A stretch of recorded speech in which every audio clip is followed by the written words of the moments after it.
आज हम लोग यहाँ पास बीएससी फर्स्ट ईयर का केमिस्ट्री का माइनर का पेपर देखेंगे। आप लोग यहाँ पास जीई या फिर आप लोग मेजर का सेकेंड पेपर देने वाले होंगे या फिर आप लोग माइनर वाले होंगे, तो आप लोग इस वीडियो को देख लीजिए क्योंकि आप लोगों का पेपर यहाँ पर सेम रहता है। तो आप लोग यहाँ पर टेंशन मत लीजिए। अगर आप लोग यहाँ पर बीए बीएससी या फिर अलग से कोई भी स्टूडेंट यहाँ पास माइनर लिया होगा या फिर जीई लिया होगा तो आप लोग देख सकते हैं, क्योंकि आप लोग का 2024 का पेपर है और ये आपका एनईपी का पेपर है, यानी कि न्यू एजुकेशन पॉलिसी अकॉर्डिंग ये पेपर बना हुआ है। और 2024 में जो यहाँ पर क्वेश्चन पूछे गए हैं वो आपके एग्जाम में जरूर पूछा जाएगा। एक एक करके पूरे क्वेश्चन को अच्छी तरीके से देखिए और मैं आपको यहाँ पास में क्वेश्चन को बताऊंगा।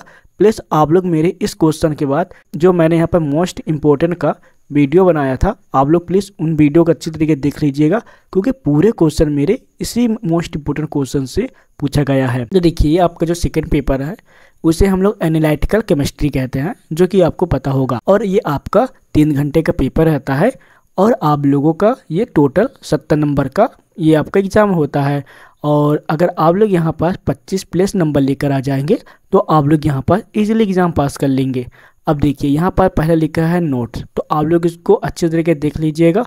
जो आपके सेक्शन है वो आपके 3 सेक्शन में डिवाइड होंगे। पहले सेक्शन में आप कहते हैं अति लघुत्तरी प्रश्न, या फिर आप लोगों का अगर आप कोई अलग यूनिवर्सिटी से आते हैं तो यहाँ पर ऑब्जेक्टिव टाइप क्वेश्चन पूछ लिया जाएगा, लेकिन कभी कभी ऐसा होता है शॉर्ट आंसर टाइप क्वेश्चन पूछ लिए जाते हैं। तो देखिए पहला यहाँ पर क्वेश्चन पूछा गया था मोलालता एवं भाग प्रति मिलियन समझाइए, यानी कि एक्सप्लेन मोलालिटी एवं पीपीएम, जो कि मोस्ट इंपोर्टेंट क्वेश्चन है। ये मेरे मोस्ट इंपोर्टेंट क्वेश्चन से आए थे तो आप लोग इन्हें कर सकते हैं। फिर एक बार पूछा गया है लिनक्स पर टिप्पणी लिखिए, तो आप लोग इन्हें कर सकते हैं, ये भी आप लोग इजीली कर लेंगे।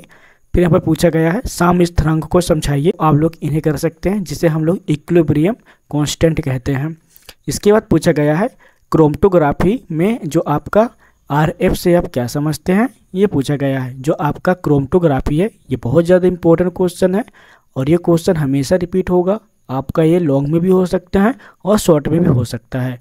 अब इसके बाद हम लोग बढ़ेंगे अपने सेकंड सेक्शन, जिससे हम लोग लघुत्तरी टाइप क्वेश्चन कहते हैं, तो आप लोग ये इसे कर लीजिएगा। सेकंड सेक्शन के अंदर जितने भी क्वेश्चन होते हैं पूरे मोस्ट इंपोर्टेंट क्वेश्चन होता है और आप लोगों को यहाँ पर 200 शब्द में लिखना पड़ेगा। बहुत सारी यूनिवर्सिटी में यहाँ पर लिमिट दिया रहता है और बहुत सारी यूनिवर्सिटी में लिमिट नहीं दिया रहता, तो आप लोग इनको देख लीजिएगा। बाकी जो आपका सेकंड सेक्शन है ये आप लोगों का 4 नंबर का होगा। बाकी ये जो आपका सेकंड सेक्शन है ये आप लोगों का 9 नंबर का होगा। अगर आप लोग 4 क्वेश्चन अच्छे तरीके से कर लेंगे तो आपका 36 नंबर कहीं नहीं गया, तो कुछ यहाँ से भी करके आप लोग पास हो सकते हैं। चलिए हम लोग यहाँ पर क्वेश्चन को देख लेते हैं।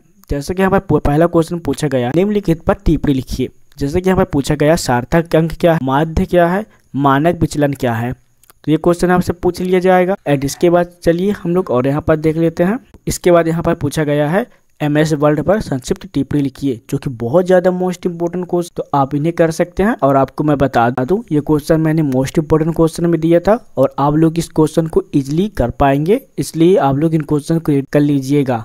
एंड यहाँ पर पूछा गया है रासायनिक साम्य के नियम लिखिए। जो आपका रासायनिक साम्य के जो नियम है जिसके अंदर ऊष्मागतिकी के बारे में पूछ लिया गया है, तो आप लोग इन्हें कर सकते हैं। एंड इसके बाद पूछा गया है आपका 8वां क्वेश्चन वर्णलेखिकी के सिद्धांत एवं वर्गीकरण को समझाइए। जो आपका वर्णलेखिकी है यानी कि आप लोगों को क्रोमेटोग्राफी के बारे में पूछा गया है, उसके बारे में आपको यहाँ पास बताना है। एक मोस्ट इंपोर्टेंट क्वेश्चन है लंबर्ट वियर के नियम, आप लोग इन्हें कर सकते हैं, ये आपसे इजीली बन जाएगा। एंड इसके बाद फिर आपका अगला क्वेश्चन आता है आयनन विनिमय क्रोमेटोग्राफी पर संक्षिप्त टिप्पणी लिखिए। जो आपका आयनन विनिमय क्रोमेटोग्राफी है ये आपसे इजीली बन जाएगा। आप लोग ऑलमोस्ट अच्छे तरीके से पूरे नंबर को लेकर पाएंगे अगर आप लोग इन क्वेश्चन को कर लिए या फिर मेरे मोस्ट इंपोर्टेंट क्वेश्चन से कर लिए। एंड यहाँ पर फिर आपको पता होगा जो आपका फिंगरप्रिंट होते हैं। एंड यहाँ पर पूछा गया है फिंगरप्रिंट क्षेत्र को समझाइए, तो ये भी मोस्ट इंपोर्टेंट क्वेश्चन है। तो आप लोग तो easily short answer type question को अच्छे तरीके से कर लेंगे क्योंकि ये बहुत इजी क्वेश्चन यहाँ पर आए थे। अब हम लोग यहाँ पर बढ़ेंगे अपने द्विघुत्तरी प्रश्न में, यानी कि लॉन्ग आंसर टाइप क्वेश्चन में, जहाँ आप लोगों को 500 शब्द में लिखने को पड़ेगा और आपको लिखना ही पड़ेगा। और इससे भी आप लोग ज़्यादा लिख सकते हैं, लेकिन जो आपका 500 शब्द होगा वो कम से कम आप लोग का 3 पेज से लेकर 5 पेज के अंदर इजीली यहाँ पास कर सकते हैं या फिर इससे कम भी रहता है। वो आपके ऊपर डिपेंड करता है कि आप लोग कितने स्पेस देते हैं, कैसे यहाँ पास लिखते हैं। ये आप लोगों का 14 नंबर का पेपर होगा, यानी कि आपका सेकंड सेक्शन, जहाँ आपको केवल 2 ही क्वेश्चन करने को मिलेगा। अगर आप लोग 2 क्वेश्चन अच्छे तरीके से कर लेंगे तो आप लोग 28 नंबर यहाँ पास लेकर आ जाएंगे। यहाँ पर पूछा गया था एनालिटिकल केमिस्ट्री के त्रुटियों के बारे में लिखना है, यानी कि एक्सप्लेन टाइप ऑफ एरर। जो इंग्लिश मीडियम वाले होंगे वो अपने कोडिंग यहाँ पर समझ लेंगे। तो यहाँ पास एनालिटिकल केमिस्ट्री का एरर क्या होते हैं उनके बारे में यहाँ पास पूछा गया था। हाइबर साइकिल के संदर्भ में समझाइए। ले चेटेलियर सिद्धांत आता है, आप लोग इन्हें कर सकते हैं। एंड यहाँ पर जो आपका हाइबर साइकिल है, आप लोग इनके बारे में लिख सकते हैं। दोनों क्वेश्चन एक साथ मर्ज कर दिया है। कभी कभी ये आप लोगों से अलग में भी पूछ लिया जाता है, तो आप लोग इन्हें देख सकते हैं। फिर आपका यहाँ पर अगला क्वेश्चन आता है अवरोही अवरोही एवं गोलाकार कागज वर्ण लेखिकी को समझाइए, यानी कि आप लोग यहाँ पास क्रोमेटोग्राफी के बारे में ही बात कर रहे हैं।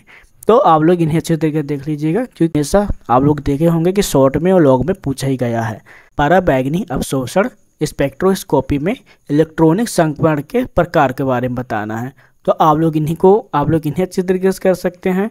और ये जो आपका क्वेश्चन पेपर बना है, ये पूरे मेरे मोस्ट इंपोर्टेंट क्वेश्चन से ही आए हैं, कि मैं अपने most important question unit by unit top important question देता हूं, जो कि हमेशा एग्जाम में आते हैं। अगर आप लोग मेरे इंपोर्टेंट क्वेश्चन से पढ़ लिए होंगे तो आपको पता लग चुका होगा कि मेरे मोस्ट इंपोर्टेंट क्वेश्चन से आए हुए हैं।